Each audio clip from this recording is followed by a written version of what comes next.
Treating leadership as a soft skill is holding organizations back. There's nothing soft about navigating large programs and complex stakeholder environments. Nothing soft about leading through uncertainty. And nothing soft about holding senior leaders accountable for making decisions with far-reaching consequences. So here are the questions worth reflecting on. Where is leadership still treated as optional in your organization? G'day everyone, and welcome to another episode of Lead on Purpose. My name is James Middleton, and over the last 20 years, I've led teams of all shapes and sizes, in the Australian Air Force and in the private sector. From complex operational environments to high-trust industries where precision, accountability, and purpose truly matter. These days, I help organizations build ethical, purposeful leadership at every level, and I help you become the leader that you want to be. I explore real-world leadership challenges, bring you inspiring stories from experienced leaders, and give you practical strategies to help you lead with confidence, clarity, and purpose. Today, we're taking on a stubborn myth, one that I hear from senior leaders, executives, and HR teams all the time. That myth is that leadership is a soft skill. In this episode, I'm going to challenge that idea head on and explain why leadership is not a soft skill. And I'm going to give you 5 tips to help you start developing the hard skills of leadership in your organization. Treating leadership as a soft skill is holding organizations back. Leadership is not soft. It's a hard capability built on disciplined behaviors, measurable competence, and deliberate practice. Yes, look, parts of my perspective come from my time spent in the Australian Air Force, but that's not the heart of this message. The reason that I'm raising this is because across industries, sectors, and across leadership levels, the same pattern keeps showing up. Leadership gets treated like personality, not capability. Optional, not essential. And the consequences show up everywhere. So let's get into it. The trouble begins with the word soft. Soft sounds gentle, optional, or nice to have. Something you focus on once the real work is done. But the truth is very different. There's nothing soft about navigating large programs and complex stakeholder environments. Nothing soft about leading through uncertainty. And nothing soft about holding senior leaders accountable for making decisions with far-reaching consequences. Many university and leadership institutes have been pushing against the term soft skills for years because it downplays the hardest skills to master. Communication, influence, emotional stability, problem solving, and consistent decision-making all require discipline and practice. When we label them soft, we unintentionally tell the organization that they don't really matter, so long as the work gets done. They fall off the radar and they fall out of budgets. They disappear from performance systems and leadership conversations. And then we wonder why strategy execution suffers, why culture weakens, and why our best people leave.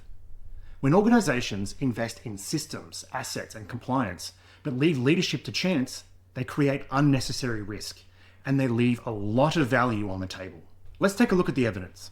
McKinsey's long-term research shows that a handful of leadership behaviors, like being strategic, prioritizing outcomes over activities, and the ability to build strong relationships, have a disproportionate impact on organizational performance. When leadership quality rises, performance rises with it. Gallup's research goes even further. People in formal leadership roles account for most of the variation in engagement across teams. In other words, leaders make the difference between a thriving team and one that is barely surviving.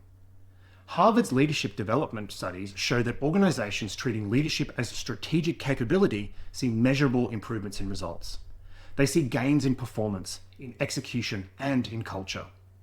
When seen through this lens, how can leadership be seen as a nice-to-have soft skill? The data tells us that in order for organizations to thrive, leadership is not optional. It's a hard driver of performance and a core contributor to organizational success. My leadership experience has strong foundations in defense and in combat aviation, 2 environments that take leadership very seriously. But what these environments get right isn't the military mindset. It's the discipline. Leadership is not left to personality or chance. It's defined, trained, and it's measured. My development as a leader began on day 1 and continued throughout my Air Force career. Any organization can and should approach this in the same way. The context is optional, but the discipline is not. So here are 5 tips to help you start building the hard skills of leadership in your organization. Number 1, define leadership as a capability, not a personality. If leadership's going to operate as a hard skill, you need to define it like one. You need to create a clear reference for what good leadership looks like.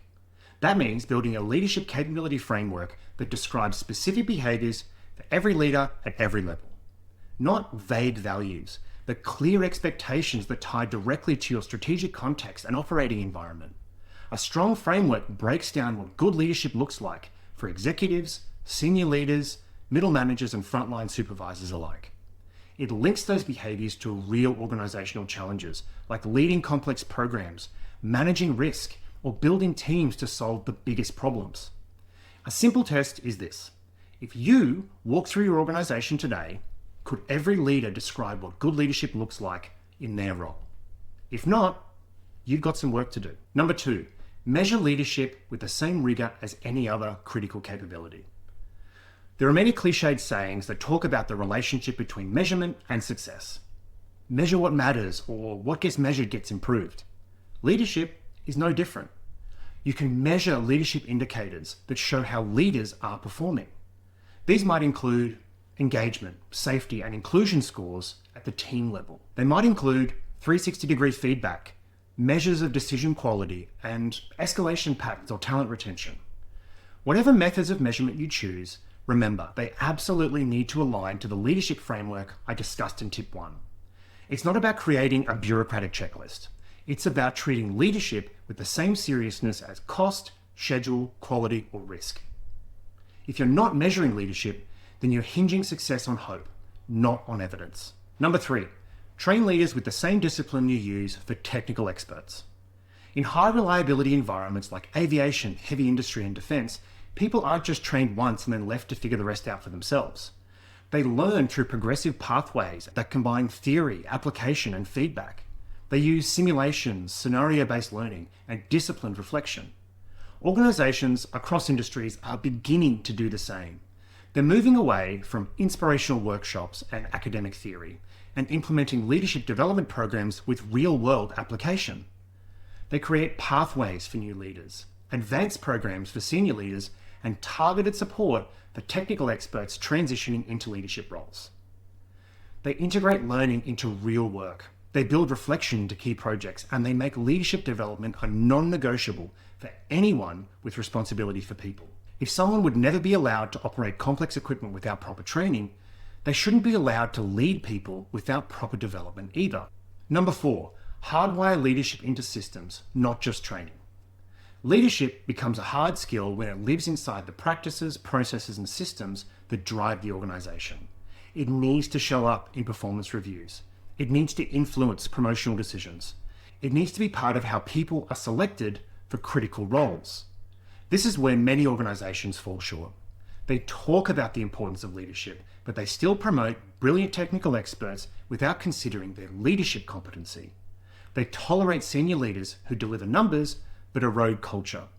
They treat leadership behavior as a style instead of measurable performance. If leadership is a hard skill that's critical to organizational capability, then strong performance needs to be recognized, and poor performance needs to have consequences. Number 5, hold the executive team to the same or higher standard. This final point might be the most important. Large-scale leadership change doesn't start at the front line. It starts at the top. When executives are unclear or inconsistent in their leadership behavior, the entire organization pays the price. Productive, engaged, and sustainable cultures emerge when the executive team models the behaviors they expect from others. When they build alignment with how they lead. When they link leadership behavior directly to strategy, to performance, and to organizational outcomes. The reality is pretty simple. Leaders at all levels take their cues from people above them on the org chart. If you want leadership to be a hard skill in your organization, the executive team needs to go first, and they need to stay consistent. Leadership is not a soft skill. It's a technical and strategic capability that shapes the performance, culture, and adaptability of your organization. Some industries have understood this for decades. Others are only just catching up. To start shifting the perception of leadership skill in your organization, start by defining leadership as a capability, not a personality. Leadership becomes a capability when it's clearly defined, when it's relevant to the organization, and leaders at every level know what good looks like. You need to measure leadership with the same rigor as any other critical capability. Leadership matters, and it must be measured with evidence, not assumptions. Using indicators that connect directly to the leadership framework ensures leadership quality is tracked with the same seriousness as cost, quality, and risk. You need to train leaders with the same discipline you use for technical experts. Capability grows through structured learning, repeated application, and ongoing feedback. Moving away from inspirational workshops and toward practical, real-world development builds leaders who are genuinely ready to handle the responsibility. Hardwire leadership into systems, not just training. Leadership becomes a hard skill when it influences how the organization actually operates. When it shapes performance reviews, promotions, and role selection, leadership behavior becomes measurable performance, not just personality style. Hold the executive team to the same or higher standard. Organizations take their cues from the top. When executives lead intentionally, they set the benchmark for everyone else. So here are the questions worth reflecting on. Where is leadership still treated as optional in your organization? What would change if you began treating leadership as a core capability rather than a bonus skill or something people will pick up along the way? Thanks for joining me on this episode of Lead on Purpose. If today's episode gave you something to reflect on, or maybe a light bulb moment, let me know about it down in the comments. Please like, subscribe, and share this episode with someone who's ready to become a better leader. Remember, leadership isn't a title. It's a choice. So make that choice and keep leading on purpose. My name's James, and I'll see you next time.